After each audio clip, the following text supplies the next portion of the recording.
for the majority of the game Ten Hag did get his defensive system perfect, there is always a risk with allowing City to dominate possession that eventually throughout the 90 minutes, there is always a risk that as they get into your defensive third, one or more of your players either switch off, get their positioning wrong, or just make an individual mistake of some kind. And City have more than enough players who have the ability to take advantage of this. If we look earlier on in the second half before City opened the scoring, you can see here that as Akanji has the ball, Fred is right next to Kevin De Bruyne, and as the ball gets shifted out wide, De Bruyne instantly looks to make that forward run in between Shaw and Malacia, but Fred is disciplined and follows his run, cutting off that pass forward. However, if we now look at the build up to City's goal, we can see here that Fred's been pulled almost into a left back position following Walker. And so when the ball gets shifted out to Mahrez, Fred isn't next to De Bruyne to track his underlapping run. Really, one of Rashford or Casemiro has to take control of this situation. Either Rashford has to follow De Bruyne's run, or Casemiro has to see the danger and move over a lot quicker. However, both Rashford and Casemiro are slow to react, meaning that when Mahrez plays that pass into De Bruyne, despite Casemiro eventually moving over to close him down inside of the box,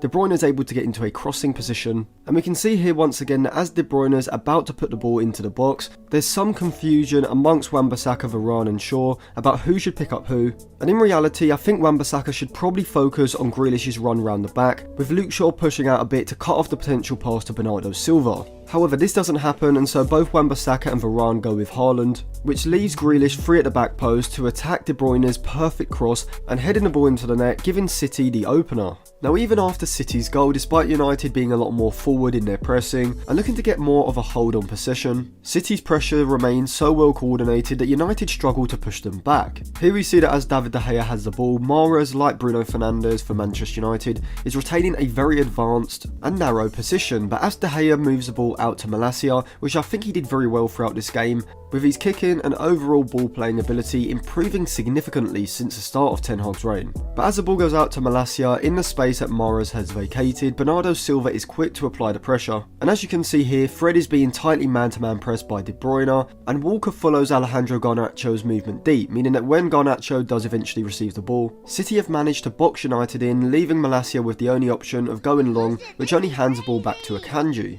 However, we saw United able to take advantage of City's aggressive pressing later on. The ball gets moved to Varane from David De Gea, and you can see Grealish instigating that press that we saw Mahrez do on the other side earlier on. And as the ball goes into Casemiro, he plays it back out to Wan-Bissaka, and even in this position, City's press is still looking very good. Now, if I had showed you this situation earlier on in the season, you'd definitely be concerned if you were a Manchester United supporter. Wan-Bissaka receiving possession with the City players about to swarm around him. However, as he did multiple times throughout this game, Wan-Bissaka remains composed and is able to use his ball control and awareness to shift the ball around Bernardo Silva. And then we can see Casemiro, rather than holding his position behind the ball, makes a movement forward, offers that passing option to Wan-Bissaka, who finds him. And now United have beaten City's frontline press and they can exploit City's high line. Casemiro waits a through ball into Rashford perfectly, and Rashford is of course well offside, but according to the officials he doesn't intervene with play, and City just get outnumbered at the back, with Bruno Fernandes running off Rodri and making that darting run through the centre of the City defence. And his decisiveness to take the chance off of Marcus Rashford and calm finish beyond Ederson is exactly what Bruno Fernandes can offer when he makes those runs from deep into goal scoring positions.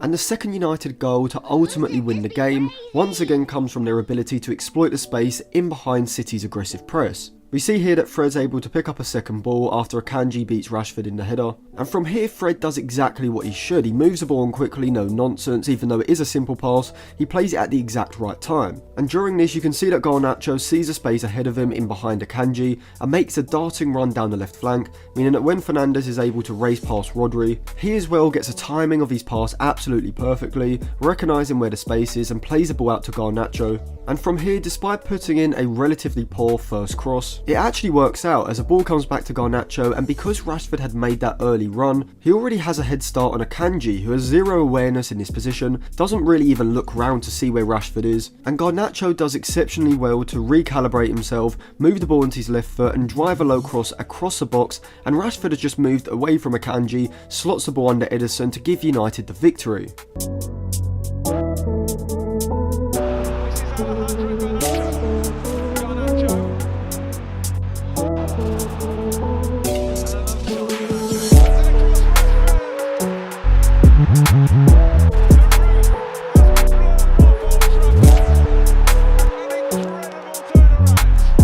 So overall, I thought this was an extremely tight tactical battle, and in reality the game could have gone either way. I thought both sides played well at times, but Ten Hag got his defensive tactics spot on, with it being arguably Fred and Casemiro who played the key roles in this United victory, as we know that City's strongest points are Bernardo Silva and Kevin De Bruyne, especially when they make those underlapping runs into crossing positions as De Bruyne did for Grealish's goal. But for the majority of the game, the reason City weren't really able to open up United and ended the game with an XG of just 0.74 to United's 1.98 was because Fred and Casemiro did an excellent job of tracking Bernardo Silva and De Bruyne's runs forward. But ultimately, I think the victory came down to Ten Hag working out a system that nullified City's strengths, but also recognised their weaknesses in possession, forcing them down the flanks, where they are significantly less dangerous than when they are attacking through the centre of the pitch, and this was done with the use of that narrow pentagon in the midfield. But ultimately, it was United's quick transition in attack that once again won them a big game, as it did against Arsenal and Liverpool, with Casemiro and Fred's ability to break up the play and move the ball on quickly,